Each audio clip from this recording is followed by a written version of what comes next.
Assalamualaikum warahmatullahi wabarakatuh. Selamat malam yang terhormat Bapak Ibu dosen Tuton. Terima kasih atas waktu yang diberikan kepada saya. Perkenalkan, nama saya Yuliana Mariangga dari UPJC UT Makassar, Prodi S1 Akuntansi. Dengan NIM 084324644. Di sini saya akan memberikan tanggapan saya untuk tugas kali ini, di mana saya tertarik pada rumusan atau usulan dari Bapak Muhammad Yamin pada sidang BPUPKI pada sidang pertama, di mana Bapak Muhammad Yamin ini mengusulkan 5 usulan. Yang pertama itu peri kebangsaan, dan yang kedua peri kemanusiaan, yang ketiga peri ketuhanan, yang keempat peri kerakyatan, dan yang kelima kesejahteraan rakyat. Di mana yang bisa kita lihat ini peri kebangsaan ini sendiri adalah gagasan bahwa Indonesia selayaknya didirikan atas sifat bangsa, dan yang kedua itu peri kemanusiaan, di mana peri kemanusiaan ini mengaku pada pengakuan hukum sedunia atas bangsa Indonesia sebagai bangsa yang setara dengan bangsa lainnya. Yang ketiga itu peri ketuhanan, di mana pada situasi ini kondisi di mana bangsa Indonesia adalah bangsa yang berhadap luhur dan peradabannya melibatkan Tuhan Yang Maha Esa. Yang keempat, peri kerakyatan adalah dasar musyawarah atau semua yang menyangkut kehidupan negara selayaknya dimusyawarakan. Contohnya seperti pemilihan presiden dan pemilihan DPRD. Dan yang kelima itu ada kesejahteraan rakyat, di mana kesejahteraan rakyat ini sama halnya dengan keadilan sosial seperti pada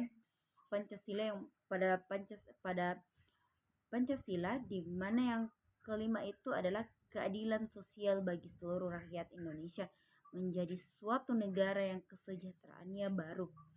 Dan di sini usulan dari Bapak Muhammad Yamin ini sangat menanamkan semangat persatuan dan kesatuan dalam bangsa Indonesia, di mana berdampak pada generasi muda saat ini, di mana menekankan pentingnya persatuan Indonesia seperti yang tercantum dalam perumusan Sumpah Pemuda yang berperan penting dalam penyusunan teksnya, menginspirasi kaum muda untuk menjunjung tinggi keragaman dan bersatu demi bangsa. Dan yang kedua itu membangun karakter dan integritas, di mana meneladani pemikiran dan komitmennya dalam sejarah bangsa dapat membantu generasi muda memiliki integritas yang baik, yang berkarakter kuat sebagai bangsa Indonesia dan berkompeten di bidang-bidangnya masing-masing yang esensial untuk mewujudkan generasi emas Indonesia.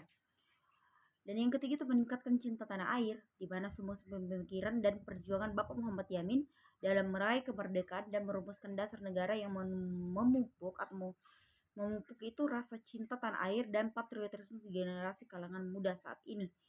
Dan yang keempat yaitu menginspirasi pentingnya pendidikan dan sejarah, di mana Bapak Muhammad Yamin memukakan pendidikan dan sejarah merupakan salah satu dari 5 faktor yang memperkuat persatuan Indonesia. Inilah dampak atau usulan yang diberikan Bapak Muhammad Yamin, di mana sekarang ini sangat berperan penting dalam kehidupan generasi muda, karena pendidikan dan sejarah yang telah dikemukakan atau diusulkan oleh Bapak Muhammad Yamin pada sidang BPUPKI. Dan juga ada memahami nilai-nilai dasar negara pentingnya, di mana usulan 5 dasar negara ini yaitu peri kebangsaan, peri kemanusiaan, peri ketuhanan, peri kerakyatan, dan kesejahteraan sosial yang disampaikan Bapak Muhammad Yamin pada sidang BPUPKI itu. Dan menghargai bahasa persatuan, perannya sebagai penggagas bahasa Indonesia sebagai bahasa persatuan pemuda.